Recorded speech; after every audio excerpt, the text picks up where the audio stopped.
What's good, y'all? It's that boy, that guy, that man, the main vlogger, and we back with another adventure, man. And in today's adventure, we're gonna be talking about a subject that has been coming up a lot here lately, man. It should be pretty basic, but just through different conversations, man, I'm finding out people really just don't know. So what we're gonna be discussing today is your fuel gauge. And specifically about it, we're going to talk about three things. We're going to talk about, number one, how to correctly read your fuel gauge and what the little lines mean. We're also going to talk about two other factors in which you can use that information to help run your truck more efficiently and hopefully get you more profit to your truck just by understanding these few little principles or whatever. So yeah, man, without further ado, I'm gonna flip this camera around and we're gonna get straight on into this video. All right, so for y'all veteran truckers, man, y'all just don't even mind this. I know y'all already know how to do it. This is strictly for the people who don't know how to do this or don't, think about some of the things regarding this.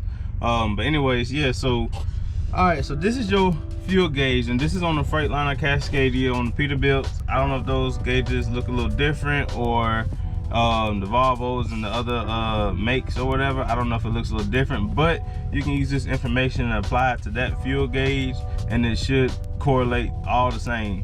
So what I did was I drew it out on some paper or whatever so y'all can see, and I can really break this thing on down for you. So you can see that's the exact representation. Y'all don't mind my drawing. Now I know I ain't no Picasso or nothing like that, you dig, but hey, it's gonna get the point across. But yeah, so like I said, y'all can see that's the exact representation of the fuel gauge. So how we count those lines? Man, there's so many people that don't really know how to do this, but it's okay though. I'm finna show you right now today. All right, so we count the lines. So this is empty right here, right? All right, so then we count 1, 2, 3, 4, 5, 6, 7, 8 tick marks. And we read those by eighths because it's 8 tick marks total, so each line represents an eighth. And mind you, this is empty, that's 0. That means you're completely empty.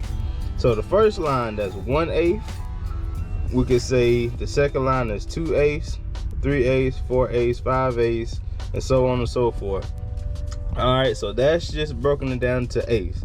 Now, where some people get confused is they don't understand how this represents the next thing, which is this 2/8 can be represented as a quarter tank mark, the 4/8 can be represented as a half, and the 6/8 can be represented as a 3/4 of a tank. I'm gonna break this thing down for you now. All right, so 2/8, if we go back to school or whatever, and we try to find the least common denominator between these two numbers or whatever, so it's gonna be 2. So 2 goes into 2 1 time, 2 goes into 8 4 times, so that's 1/4. So that's where we get that quarter of a tank right there. And then so the other one that causes confusion is the 4/8.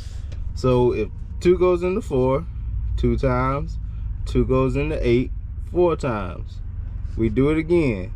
2 goes into 2 1 time, 2 goes into 4 2 times. That's how we get 1/2 right there. So there go your half a tank. Now 6/8, 2 goes into 6 3 times, 2 goes into 8 4 times, and that's how we get 3/4 of a tank.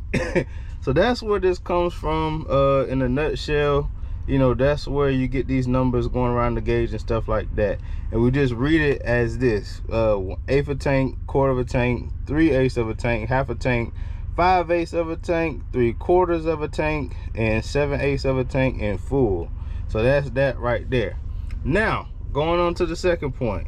How can we use this information to help us out? Well, we all know that sometimes the loads from these shippers, they ain't perfect. We would all like to carry light loads to maximize fuel efficiency and stuff, but sometimes you're gonna get you a heavy load from these shippers or whatever.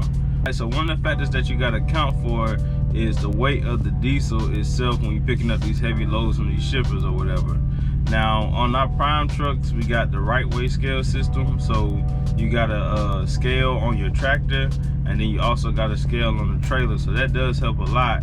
But the last thing you want is to get to a shipper and everything's looking good on your gauges as far as your scale system, and then you go to put some diesel in your truck to make the trip after the fact that you picked it up, and then you see that everything is overweight now. So the average weight of diesel for 1 gallon of diesel is 7.1 pounds. So we can use that information that 1 gallon of diesel is about 7.1 pounds to help calculate the amount of weight that's going to be on our drive axles. Now on these semi trucks, we have 2 tanks of fuel or whatever, 1 on each side. Now I know on these Freightliners they're 100-gallon fuel tanks. You see that right there, 100 USGAL. I don't know if it's a little bit different as far as the Peets and other ones. Those might be 120-gallon tanks or whatever. It just depends. Some people get, you know, with the custom builds and stuff, they put bigger fuel tanks on there so they can go longer distances and stuff. But anyways, they're 100-gallon fuel tanks on these Freightliners over here at Prime, and so you can use, like I said, you can use that information.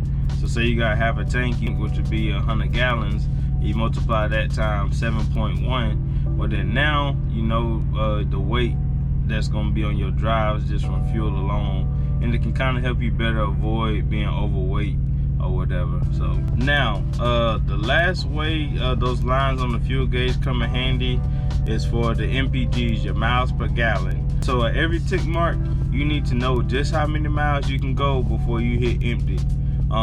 Everywhere we go, it's not always fuel stops. Sometimes it might be 100 miles between your next fuel stop, and so you should really be doing all this, doing your pre-trip and pre-planning and stuff, figuring all this stuff out. But you know, stuff happens, we get in a pinch, traffic happens, different factors, blah blah blah blah. But you need to know just how many miles you can go before you truly run out of diesel or whatever. So for example, on my Freightliner, I know if I get to that 1/8 tank mark right there, I got about 120 to 150 miles before I truly run out of diesel, be on the side of the road waiting for a tow truck or a Love's or TA car to come put some diesel in my truck. Around the 1/4 tank mark, I usually say that's about 240 miles. Half a tank is around about 500 to 600, about 600 miles or whatever for me. And on a full tank, I can go anywhere between, I say, 1,000 and 1,200 miles, just depending on the terrain. So that's that. And how you can calculate your miles per gallon or whatever is, all you do is take your miles driven versus your gallons used. So I just did a rough example right here. Say I went 600 miles, and at the pump I put in 70 gallons. So I take my miles driven, which was 600, divided by the amount of gallons of fuel that I put in there, and you get 8.57. So my miles per gallon, I can go about, at that rate, I could go about 8.57 miles per gallon. And the reverse or whatever, how you can use it to see how many gallons of diesel that you need to put in your truck to make a trip.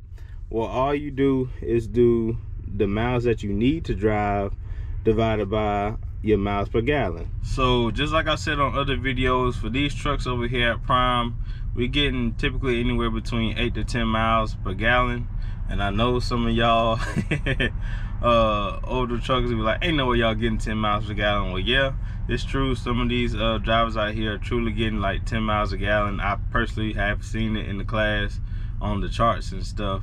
And it's because they're going slow. They're going like 55 miles an hour. That's how you do that.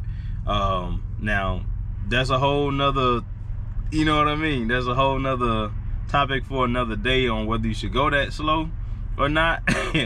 But we're just gonna keep this about this fuel right here. So yeah, the way you do that is you take your miles that you need to drive divided by your miles per gallon. So what I typically do is I usually say my truck gets at a minimum about 8 miles per gallon.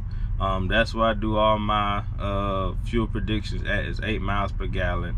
Now you know, we do get updates. You can also see it on your dashboard and everything. If you go through the little prompts and stuff, you can see how many miles per gallon you're getting on these newer trucks. But we also get updates sent to us every week with our weekly MPGs, and that can kind of help you get a rough estimate of what your truck is running at. And I'm about to show y'all that real quick right here. All right, so every week you'll get a message or whatever, and it'll show your weekly MPGs. So you can see what the fleet average for my fleet manager's fleet, and then you can see what my truck did. So I did 8.53, the fleet average was 8.43. But like I said, I typically do mine at 8 gallons just to give myself some wiggle room, just in case I get somewhere where it's not really many truck stops to get fuel at or whatever, or you know, to help me out on a little bit of deadhead. So yep, that's what I do mine at. And the math on that is like this. So you take the miles you need to drive, say for example 600, and you divide it by whatever your truck's MPG's at. Like I said, I just do 8. So that means at the pump I need to put in 75 gallons worth of diesel to get that distance or whatever for my truck. So that's how you do that right there, man. But yeah, bro, so I know this video was kind of redundant information for some of y'all, but trust me, it's people out there that this video can help, and that's what I made the video for. So yeah, man, I appreciate y'all for watching. Y'all make sure y'all like, comment, share, and subscribe. And your boy Guage is out, and I'll catch y'all on the next one. Peace.